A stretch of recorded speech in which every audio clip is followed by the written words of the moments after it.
नमस्कार, मी हर्षल हे चांगलं लाईक घेऊन आहे. तुम्हाला आवडत लाईक, कमेंट, शेअर आणि चॅनलला सबस्क्राईब करा. पुस्तकाबाहेरच्या आणि इंग्रजी नळणार पुस्तक कळावं म्हणून मी काही इंग्रजी पुस्तकाचा मराठी भाषांतर करते.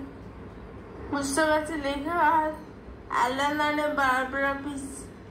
पुस्तकाचं नाव आहे का पुरुष एकावेळेला एकच गोष्ट करू शकतात आणि स्त्रिया बोलणं नाही थांबू शकत.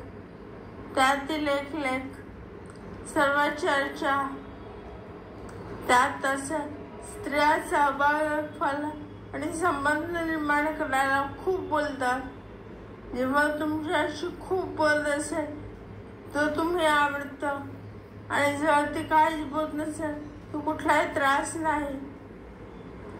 स्त्रियांसाठी बोलण्याचा स्पष्ट उद्देश नाती बनवणे आणि मित्र बनवणे असा आहे. समस्या सोडवणे नाही. स्त्री 2 आठवडे आपल्या मैत्रिणीबरोबर सहलीला जात आणि घरी येऊन त्याच मैत्रिणीबरोबर ती 2 तास बोलू शकते. धन्यवाद.